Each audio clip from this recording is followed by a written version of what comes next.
Hello, kids. Welcome back to Art Expression Session. Berlioz says hello. He's sitting here next to me. He probably hated that. Okay, so today we are going to start with an artist study. I am so excited to do this for the next few weeks. I will choose an artist. We will learn a little bit about that artist, and then we will create some artwork based on what that artist did, okay, and what made them famous. So all you will need today is a piece of paper. I have watercolor paper. There is watercolor paper available for you at the doctor's office. You will need a black marker and several cups or things that are round. You could use like rolls of tape, or maybe you have some toys that are round, or maybe the bottom of your toothpaste is round.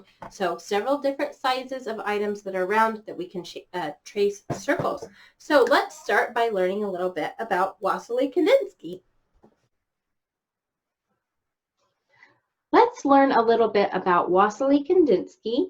He lived from 1866 to 1944, and he was born in Russia, although for many of his young years he traveled around Europe. Let's start in Russia. So he grew up there. He saw, when he was a young man, he saw some churches and some houses that he thought were so colorful they reminded him of stepping into a painting. He was fascinated with colors as a young child, and he, even though he was really interested in art as a young man, he chose to study to be a lawyer and an economist, and he started teaching university for these subjects. But then about age 30, he decided that he wanted to pursue his love of art. He went to a museum exhibition that had some impressionist paintings there. And one of those paintings was The Haystacks by Claude Monet. You may have heard of Claude Monet. He's a very famous impressionist. And Kadinsky saw this painting, and at first he was a little frustrated because he looked at it and it wasn't realistic. And many of the paintings before this time, the artists strived to have perfect looking subjects and perfect landscapes. But this one was very loose and kind of globs of paint and really spotty, and Kadinsky at first was frustrated. He's like, well, I see here on the title that it's supposed to be haystacks, but I mean, those could be like huts, or those could be like big tall apple pies. You know, I don't know what he thought they were, but he was just a little frustrated at first. But then he decided that the colors really drew him into this picture, and it just left such an impression on his mind, this painting, that he wanted to try this style of art. So thank you, Claude Monet, for inspiring Wassily Kadinsky.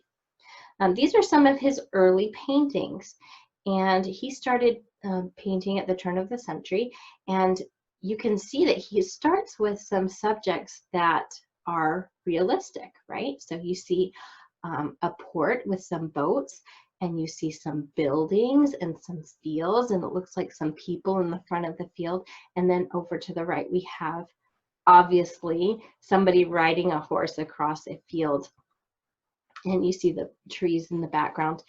And so he started, even though he started with realistic subjects, he started painting in this impressionist style, which is just loose strokes of color. And I love the color he used in the middle painting, don't you?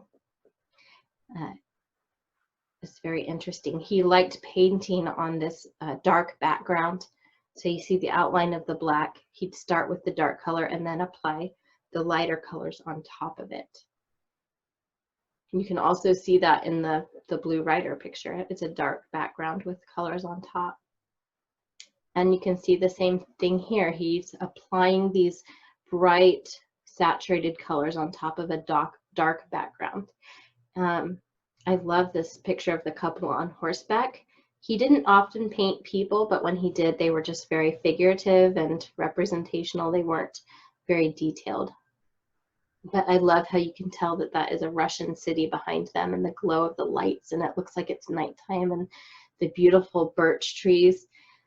And you can tell that they are birches without even having a lot of detail, just the, the stripy black on the trunk and the golden leaves up above.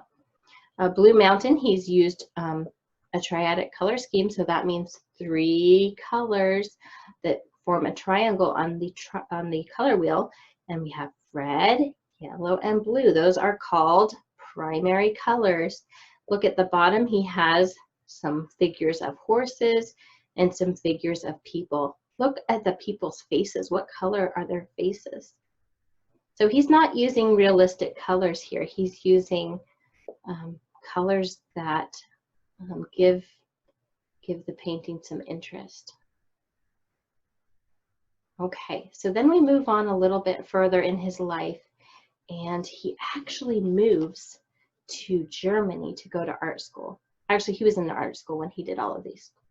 So he's in art school, and he starts to work in a group called the Blue Rider Group. They have 2 exhibits, and these are other like-minded artists that exhibit with him. And they do that until World War I, when he goes back to Russia. Okay, so he does these in Germany before he goes back to Russia. And you'll see during his life, the wars really affect how he moves through Europe. So there's some beautiful, you see the landscape has become a lot more figurative, a lot more loose and abstract than his more realistic landscapes here, right? We can tell that there's water, and here's the ground and the trees, and these are all very, even though they're loose and impressionistic, they're very representational, and this is something new for him. He's just exploring shapes and colors. He loves that red, yellow, and blue color scheme, and he just uses a lot of dark black line too. This is one of his most famous paintings of squares with concentric circles. Okay, maybe you've seen some other artists imitate this painting, but this is really a color study of just combining colors that he thought was interesting. And I'm going to tell you something about Wassily Kandinsky. He had a condition called synesthesia. Synesthesia is when you can hear sounds when you look at colors. So when Wassily Kandinsky painted, he would hear actual tones for the colors he used. He said that yellow was middle C on the piano. So maybe you could play that note and see if you agree with him. Black to him represented closure. And he also said, he was very into color psychology, he also said that a circle is the most peaceful shape and it represents the human soul. Let's talk about this piece. He did this in 1913. So he's in Germany, and this is a mural-sized painting, and he sits on it for 6 months. He's kind of sketched it out, maybe put a little bit of paint on there, but he isn't sure how to finish it. He's stumped. He gets to a block, and he can't quite finish it. He has a friend named Munter tell him to think of the word flood, because he told her, he said, I want it to represent a flood and baptism and destruction and rebirth all at once. And so he was caught up in the idea and how to represent it. And she said, just think of the word flood and repeat it and paint what you hear. So he says to himself, flood, flood, flood, and he paints as he hears the word. And once he started doing that, he completed this painting in 3 days. So if you ever get stumped, maybe you could take a page out of Kadinsky's book and just say the word that you want to paint and paint it. See if it works for you. It may not, because you don't have synesthesia, but it's very interesting that he could just hear something and paint it.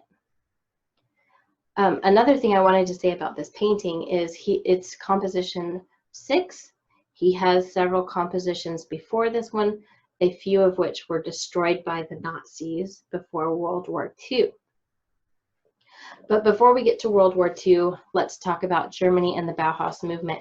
So Kadinsky is a part of the Bauhaus movement.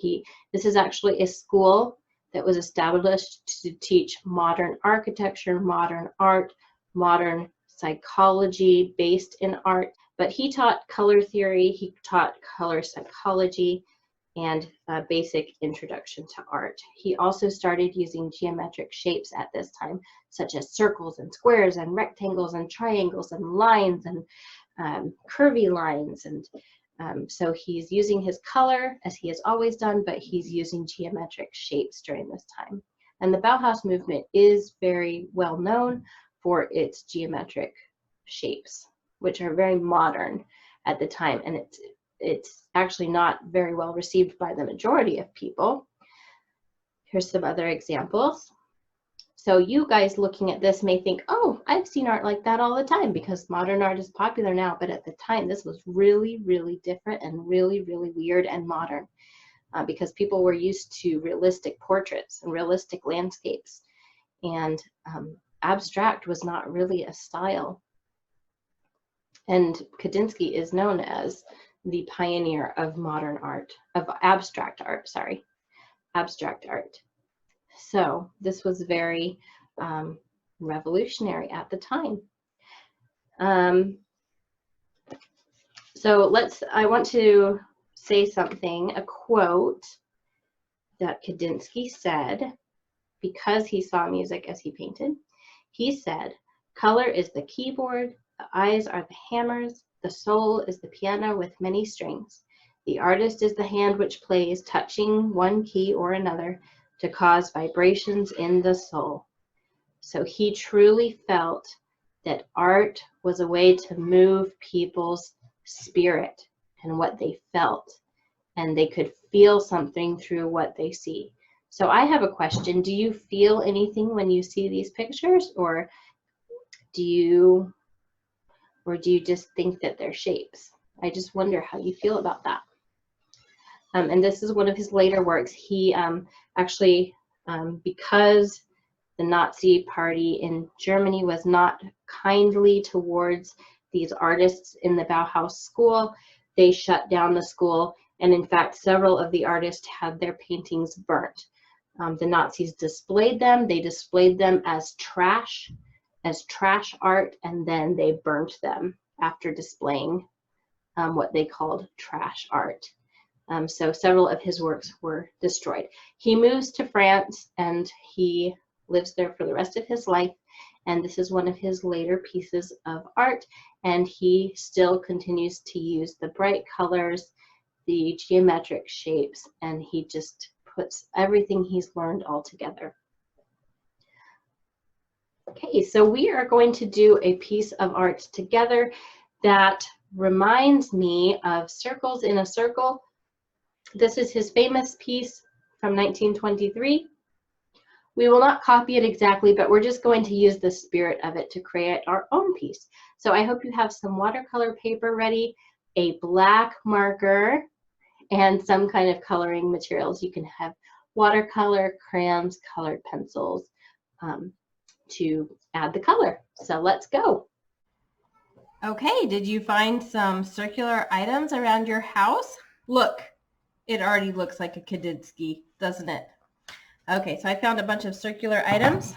I have my marker, and I forgot to tell you, you'll probably need a straight edge of some kind towards the end. Okay, so let's start by tracing one circle. Choose one of your items. Start with one circle. Beautiful. I just made a perfect circle because I had a template. Nice. Okay, now let's do an overlapping circle. It doesn't matter where you put it, but let's make it overlap just like Kadinsky did with his circles, because once he overlapped a circle, he could create a different color where they met. Okay, so I've got a couple big circles. Let's do something a little smaller. Just a little container of slime. Oh, Now he did circles within a circle, so if you want, you can find a big old dinner plate and put a big circle around everything. I'm not going to, though. I'm just going to do circles on my page, just like this. We don't have to make it exactly like the artist because that would be copying. That would be plagiarism, wouldn't it? We're just going to use his influence to create our own piece. Look, I have this can of soda that I had earlier. It was delicious. Okay. So just start putting circles everywhere. Maybe you could do circles within a circle on one of your smaller things. So I'm going to do a little circle inside this circle.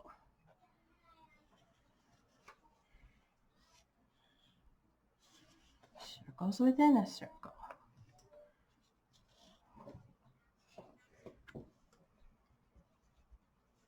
Oops. All right.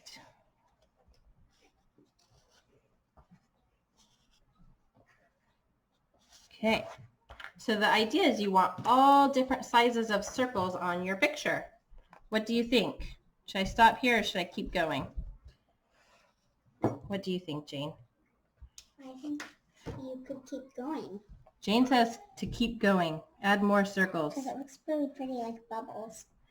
Jane says they look like bubbles. And she is my maximalist girl. You like maximum stuff, right? What does that mean? It means you like lots of decoration, lots of stuff. Yeah. Okay, what do you think? I'm going to stop here, okay? And then I'm going to add some straight lines. Okay, so because Kadinsky has some straight lines in his piece. So, you know what? I'm going to line them up like circle to circle and just draw a line right there like that. Oh, that looks cool. Okay, so I went from this edge of the circle to that edge of the circle. And I'm going to do the same thing on the bottom. From this edge to this edge. Whoa. That looks cool, you guys. Don't you think it looks cool? It doesn't even need paint. It looks so awesome, I think. All right, I'm going to do the same thing over here. I'm going to go from, ooh, look, maybe I can fit 3 in a row, you guys. 3 circles in a row. And we'll do another line over here. And I'm going to do a couple short lines, just like Kadinsky would do some short lines. I'm going to do a couple short lines right here like that. That looks kind of cool, right? I like that look so much. I'm going to add a couple more up here. Circle wins. Circle what? Wins. Circle wins. You're playing tic-tac-toe and circle wins. Oh, the circle wins if I'm playing tic-tac-toe. That's what Jane says. Yeah, there's definitely more circles than crosses. I kind of like these black lines because they remind me of guitar strings or violin strings. And circles kind of remind me of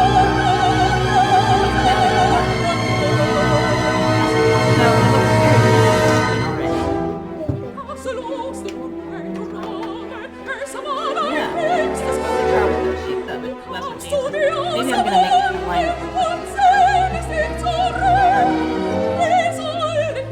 it a line. There we go. That was kind of cool.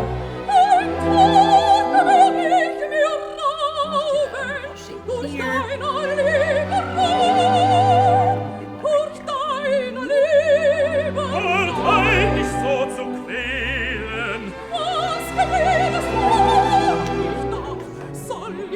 Alright, well if you think that is enough lines and some shapes, then you can go ahead and start adding color. Here we go.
Now wherever I overlap colors, I'm going to try to mix. So I'm going to do a red circle overlapping this blue ray, I guess you could call it like a ray of light. So I want to mix red and blue to make this purple color here. Okay, so my circle is actually red or pink. I guess it looks kind of more like pink. Red. If I get it a little deeper here. There we go.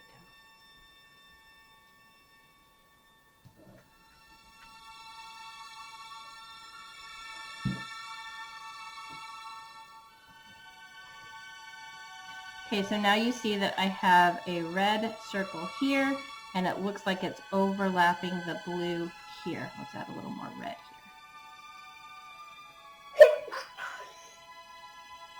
Now, you don't have to do that like I did. I just think it looks cool. And you could try it if you like it. Let's use, I don't know. I don't know if they were his favorite colors, but it seems like he used a lot of red, yellow, and blue. So let's do a yellow ray right here.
Well, I hope you enjoyed today's art project, and I will see you next Wednesday. Bye!